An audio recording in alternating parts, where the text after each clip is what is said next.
Welcome back to our channel Aruna Komala creations. ఈ రోజు చేస్తున్న రెసిపీ గోంగూర పచ్చడి అండి. గోంగూర పచ్చడి హెల్తీగా చాలా విధాలుగా చాలా రకాలుగా మనం చేసుకోవచ్చండి. మేము ఈ రోజు నిల్వ ఉండే గోంగూర పచ్చడి చేస్తున్నాం. పచ్చడికి కావలసిన ఇంగ్రీడియంట్స్: ఒక కట్ట గోంగూర, 1/2 టేబుల్ స్పూన్ మెంతులు, 1 టేబుల్ స్పూన్ ఆవాలు, 1 టేబుల్ స్పూన్ జీలకర్ర, రుచికి తగ్గట్టు ఎండుమిరపకాయలు, కొన్ని వెల్లుల్లి రెబ్బలు, రాళ్లు ఉప్పు, కొంచెం నూనె. మీద కడాయి పెట్టుకొని ఇప్పుడు మనము ఇవన్నీ డ్రై రోస్ట్ చేసుకున్నాము. ఫస్ట్ మెంతులు వేస్తున్నానండి. ఇవి కొంచెం బాగా వేగాలి, లేకపోతే మనకు పచ్చడి చేదు వచ్చేస్తుందండి. కొంచెం వేగిన తర్వాత మనము మిగతా ఇంగ్రీడియంట్స్ వేసుకుందాము. లో టు మీడియం ఫ్లేమ్ లోనే పెట్టుకోవాలండి వేపేటప్పుడు.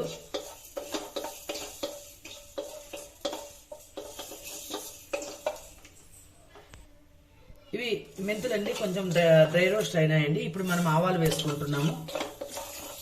ఇవి అయిన తర్వాత కొంచెం మనము ఎండుమిరపకాయలు కూడా వేసుకుంటున్నామండి. మెంతులు, ఆవాలు, ఎండుమిరపకాయలు వేయించుకొని పక్కన పెట్టుకున్నామండి. ఇప్పుడు మనం ఒక 2 టేబుల్ స్పూన్ ఆయిల్ వేసుకొని గోగాకును వేయించుకుంటున్నామండి.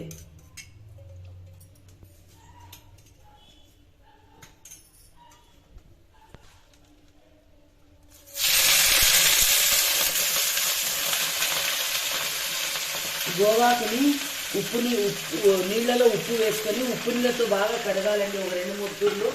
ఎందుకంటే దీంట్లో ఏమైనా చిన్న చిన్న ఇవి ఉన్నా కూడా, సూక్ష్మక్రిములు ఉన్నా కూడా అవి నీట్గా ఇదైపోతాయండి. మనకి ప్రాబ్లం లేకుండా ఉంటుంది. ఇది బాగా నీట్గా వేపుకోవాలి. ఇలా గోగాకుని నీట్గా వేయించుకోవాలండి. చాలా దగ్గర పడే వరకు బాగా వేపుకోవాలండి. మనము వేపుకోకుండా కొంచెం ఇది చేసినామంటే పచ్చడి అనేది మనకి పచ్చివాసన వచ్చేస్తుందండి. తినేకి మనం తినలేమండి, బాగుండదు. కాబట్టి వేపుకోవాలి. చూసినారండి, ఇప్పుడు గోగాకంతా ఒక ముద్దలాగా వచ్చేసింది, బాగా నీట్గా వేగిపోయిందండి. ఇప్పుడు మనం స్టవ్ ఆఫ్ చేసుకుని ఇది కొంచెం చల్లారాలండి, ఒక 15 మినిట్స్. ఇప్పుడు మనం వేయించుకున్న మెంతులు, ఆవాలు, ఎండుమిర్చిని మిక్సీకి వేసుకోవాలండి.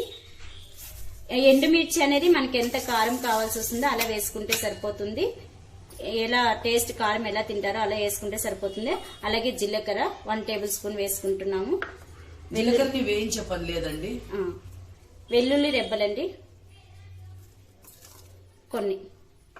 ఇవి ఇప్పుడు మిక్సీ పట్టుకున్న తర్వాత మిక్సీకి ఇలా గ్రైండ్ చేసుకున్నామండి. చాలా నున్న కాకుండా పలుకులు పలుకులుగా వేసుకుంటే ఇప్పుడు గోంగూరను వేసుకుంటాం కదండి, అప్పుడు చాలా సరిపోతుంది అనమాట. మిక్సీ అయిన మిశ్రమంలోకి గోంగూరను వేసుకుంటున్నామండి. అందులో అప్పుడే సాల్ట్ కూడా వేసాం మేము. సాల్ట్ మీకు చూపించడం మర్చిపోయామండి. సాల్ట్ కూడా తగినంత వేసుకోవాలి. ఇప్పుడు ఇది గ్రైండ్ చేసుకోవాలి. ఇది నిల్వ పచ్చడి అండి. వాటర్ అనేది మనం వేయకూడదు, వాటర్ లేకుండానే గ్రైండ్ చేసుకోవాలి. గోంగూర పచ్చడి ఇలా గ్రైండ్ చేసుకున్నామండి. ఇప్పుడు ఇందులోకి పోపు వేసుకోవాలి. పోపుకి ఇప్పుడు స్టవ్ వెలిగించి ఆయిల్ వేసుకుంటున్నాము. స్టవ్ మీద మళ్ళీ కడాయి పెట్టుకున్నామండి. పోపుకి కొంచెం ఆయిల్ వేస్తున్నాను. ఒక 5 టేబుల్ స్పూన్స్ చాలండి. ఎక్కువగా పెట్టుకోవాల్సిన అవసరం లేదండి, ఎందుకంటే మనం చేసుకున్న చట్నీ కొంచెమే ఉంది కాబట్టి మనం ఇది చేసుకుంటాం. ఇప్పుడు ఆవాలు అవసరం లేదు. పోపులోకి కొంచెం జీలకర్ర వేస్తున్నాను.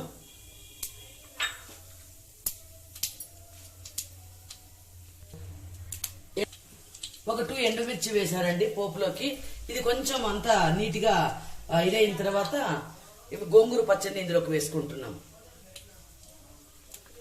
గ్రైండ్ చేసుకున్న గోంగూర పచ్చడిని ఇందులోకి వేసుకొని లైట్ గా వేపుకుందామండి.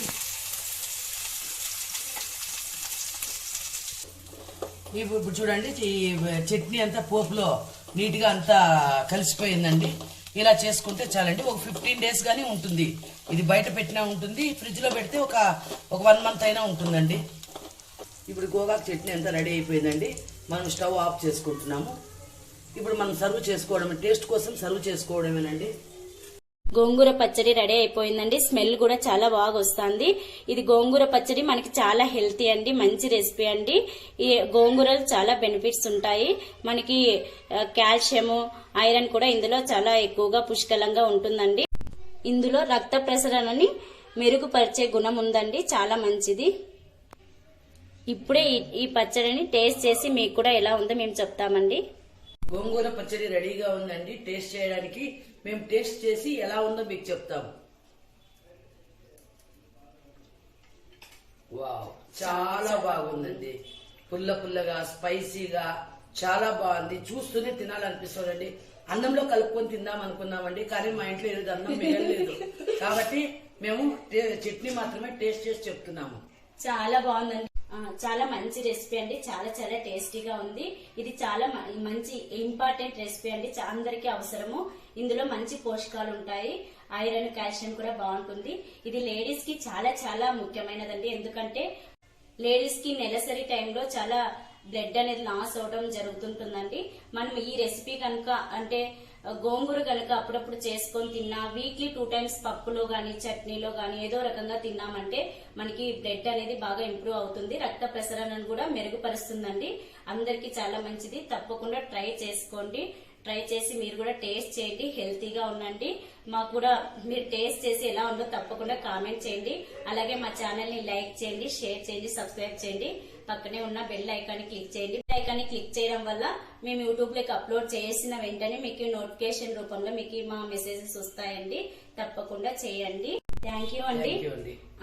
అలాగే మా ఛానల్ చూస్తానే మా రెసిపీ నచ్చిన వెంటనే మీరు లైక్ చేయండి. మీరు లైక్ చేయడం వల్ల మా వీడియో ఇంకొంతమందికి చేరువయ్యే అవకాశం ఉంటుంది. Thank you.